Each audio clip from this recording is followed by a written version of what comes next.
Alright everyone, Consortium has paid a lot of money to get this guy into the losers bracket. Now we're in the single elims. Let's make sure his stay here is a short one. We're going heavy setup mode. Let's make it happen. Hello everyone, Shroomraver here, and welcome to the PPL NX single elimination bracket. Yes indeed, the group stages are over, and now every team has been put into different brackets. There are 3 of them. For those of you who are a bit unaware, there were 8 pools of 6 coaches that have now been split into 3 brackets of 16 in single elimination knockout. Everyone who came first and second in their bracket, in their pool I should say, is in the gold division. Everyone who came 3rd and 4th in the silver. Everyone who came 5th and 6th in their pools is in the bronze, and that's where we find ourselves. But there are still points potentially to be made for upcoming stages of PPL NX. Our first opponent in the single elims bracket is PokeBaldy and the Dundee Darmanitans. His links down in the description below, make sure you check them out. The team he can choose from is Weavile, Iron Crown, Thunderous Therian, Blastoise, Kommo-o, Rabombi, Clodsire, Decidueye, Indeedee, and Magmortar. This is a nasty looking team because there's, well, just on a sort of psychological state, there's 2 mons in there that have really messed me up in recent times. The Iron Crown, and of course more recently the Clodsire. There's a lot of nasty setup potential. He's got a lot of just off the bat powerful physical and special hitters, and some potential tricksy stuff in there with the likes of Rabombi, Indeedee, Decidueye, things like that. So, we are starting off with essentially a win con here. Weakness policy, Iron Treads. We have plenty of defensive investment, enough attack to pretty much 2-shot everything with a weakness policy boost, Earthquake, Iron Head, Ice Spinner, and Rapid Spin to get ourselves a +1 speed, allowing us to outrun the likes of that Weavile and the Rabombi should those 2 come along, and like a Scarfed Thundurus or something like that. This thing will hit everything very hard, and I can pick up a weakness policy boost from the likes of maybe a support Blastoise, an unboosted Kommo-o, Clodsire, maybe even some kind of more bulky Magmortar or rogue moves from a Decidueye. So there's a lot of scope here for Iron Treads to do some work. Next up, we have Expert Belt Primarina. I'm not usually a huge fan of Expert Belt, but here it does look to do a decent amount of damage with Moonblast, Surf, Ice Beam, and Shadow Ball, hitting pretty much everything for super effective damage outside of, I want to say, the Blastoise, the Rabombi, and I think the Indeedee. We've just gone max HP, max special attack, modest to be as bulky as possible and deal as much damage. Third up, we have Assault Vest Ogerpon. Still looking for its first KO of the season.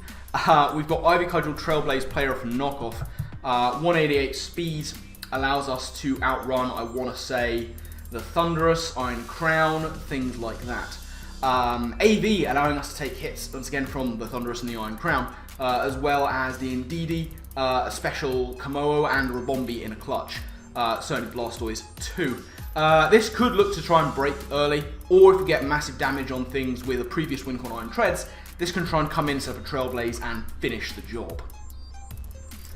Next up, we have Citrus Berry Mesprit. This is a dedicated lead for us with Psychic Noise, Shadow Ball, Dazzling Beam, and Stealth Rock. We're very physically defensive, very specially defensive, with some good special attack investment as well. Looking to try and take on again some of those special threats and stop them from healing up in the case of, I think the Decidueye probably gets Roost, the Clodsire as well. This is looking to try and take on if it's especially one of those nasty cursed setup sets that has caused me problems in the past.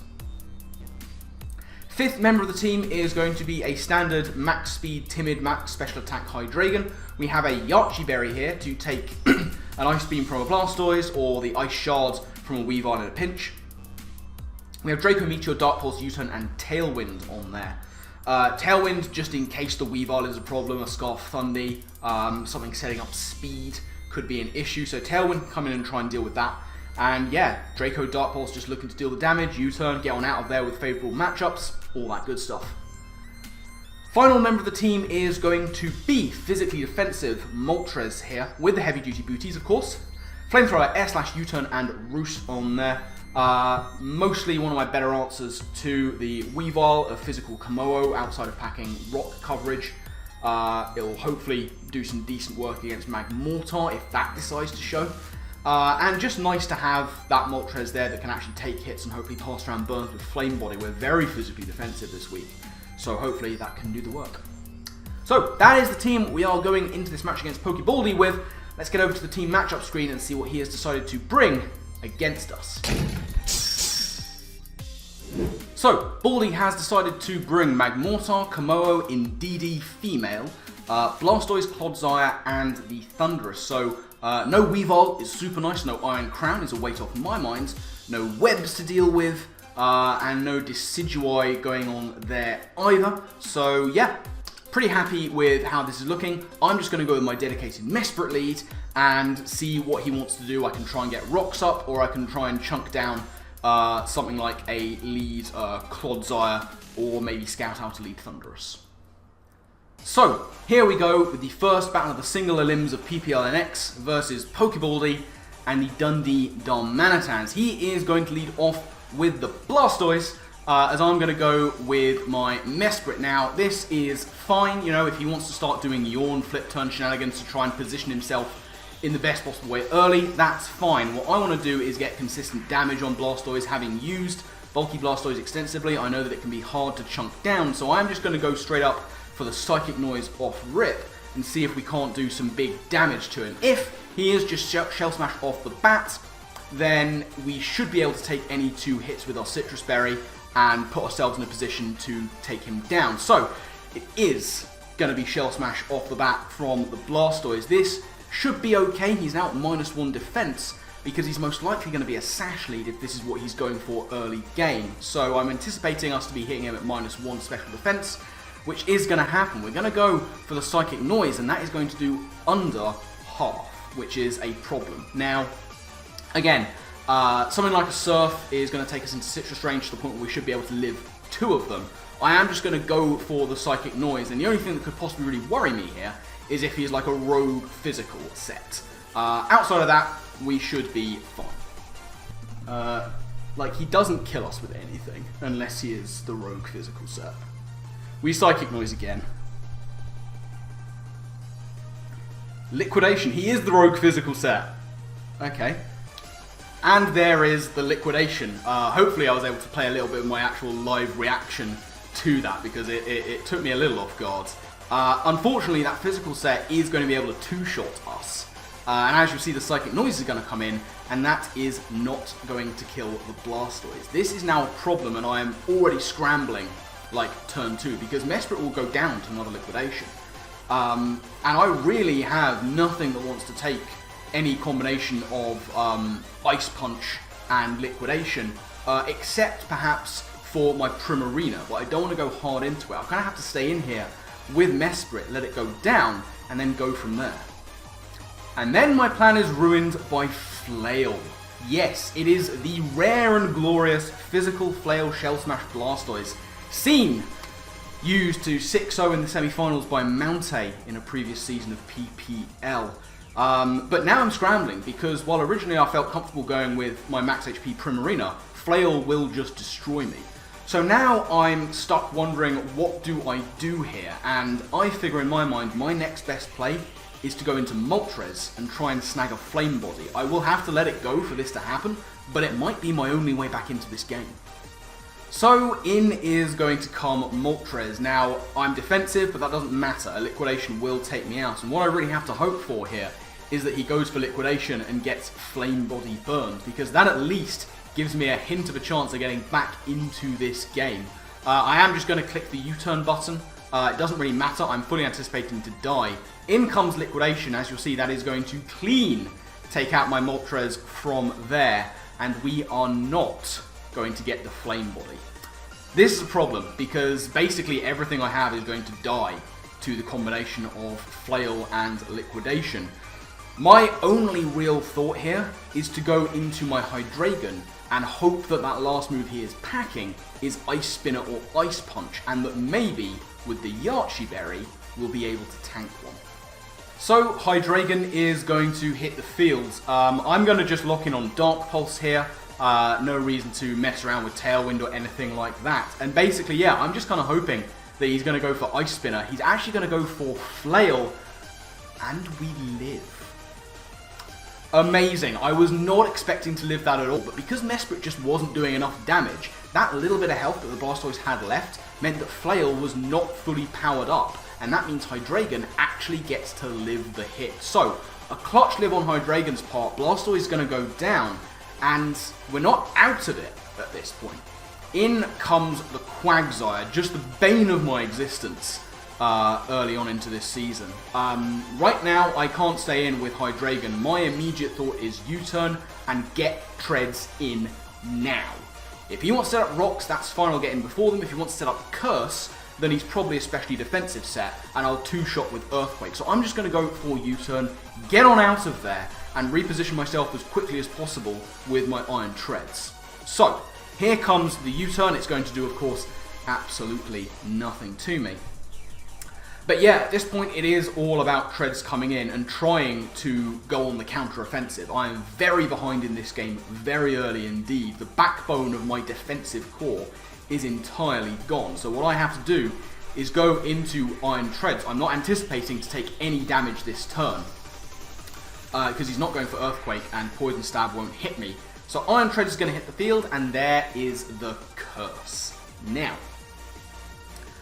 whether or not he is physically defensive might come into play here. I'm anticipating him to be specially defensive right about now. So Earthquake should two-shot from my end, and his own Earthquake will not KO me. But now I'm looking at his team, and I've seen lead Shell Smash Stoys into Curse Clodsire, and I'm looking at his team going, is he just full setup spam? Earthquake going to come in and do a very good chunk of damage. Easy two-shot range. Earthquake from the Clodsire at +1 is going to do about 66%-ish, and we are going to get our weakness policy. This is great.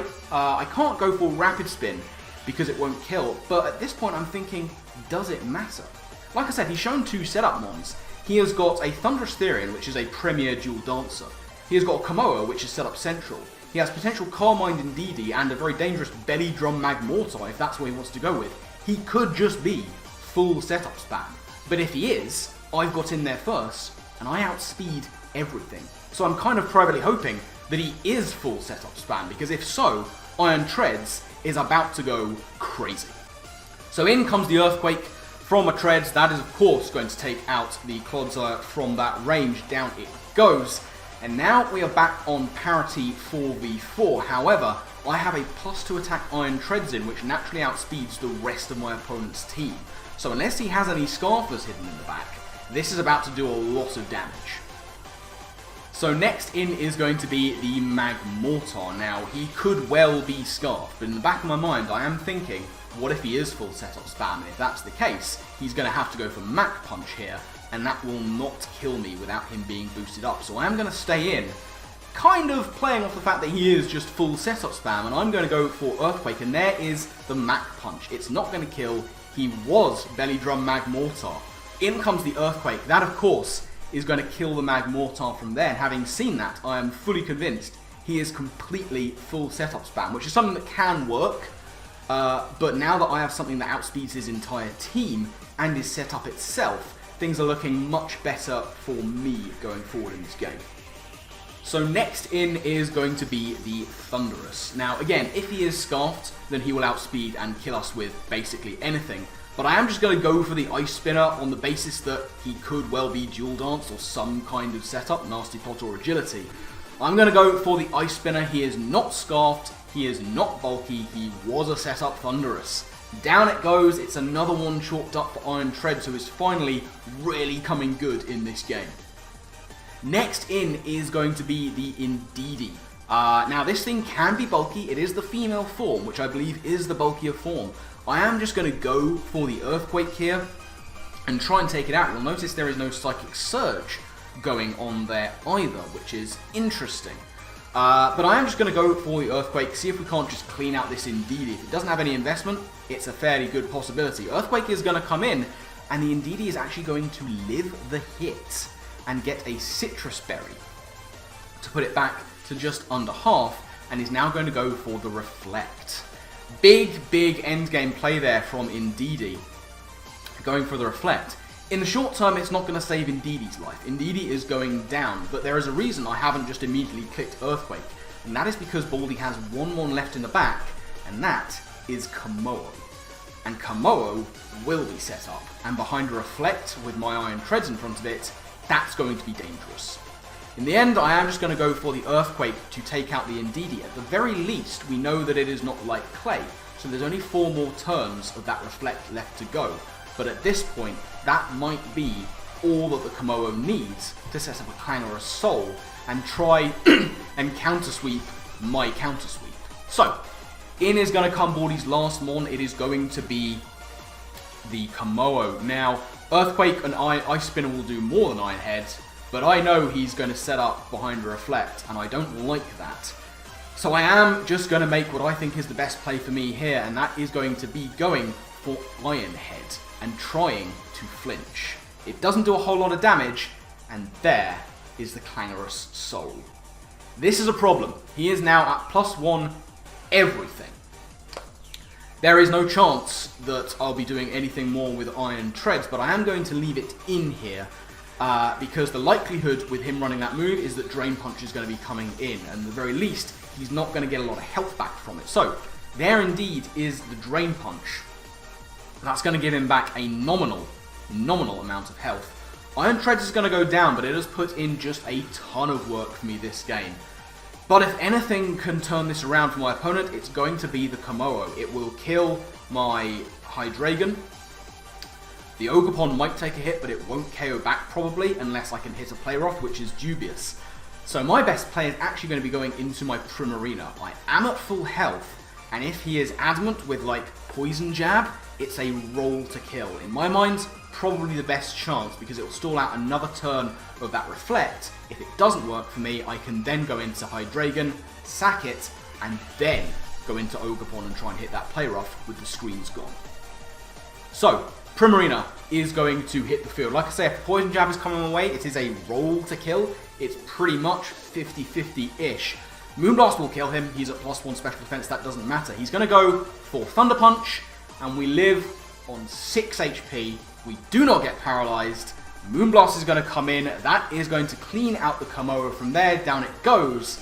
And that, ladies and gentlemen, is going to be the game. Yes, sir. Unfortunately, the setup mode's been countered. Yeah, I'm not sure where he's got his information from, but he seemed to know it was coming. Yeah, mission failed. We'll get him next time. So, great game to PokeBaldy. We take a 3-0 win in the first round of Singular Limbs. The first thing I immediately did was calc the Thunder Punch, and that was actually one of the highest rolls he could have got. Adamant Max invested, that Thunder Punch could not kill my Primarina, thankfully. So we were guaranteed to live that. But yeah, I mean, I was laughing throughout that entire game, whether I was on the back foot or on the front foot, because it was very fun to take part in. Just pure, unadulterated setup spam. And you know, that is the sort of risk versus reward of setup spam, you know? You can just go in, set something up, kill one thing, try and go 2 for 1, go into the next one, wash, rinse, repeat. Unfortunately for my man PokeBaldy in this instance, Treads got itself set up and outsped everything he had. So that's the risk of running Hyper Offense. Well, not Hyper Offense, but Hyper Setup. But it certainly is a fun way to play, and it threw me for a loop. Absolutely no question. Seeing physical Shell Smash stories off rip, that was very entertaining. But upshot of it is, we are progressing through the Singular Limbs to the next round.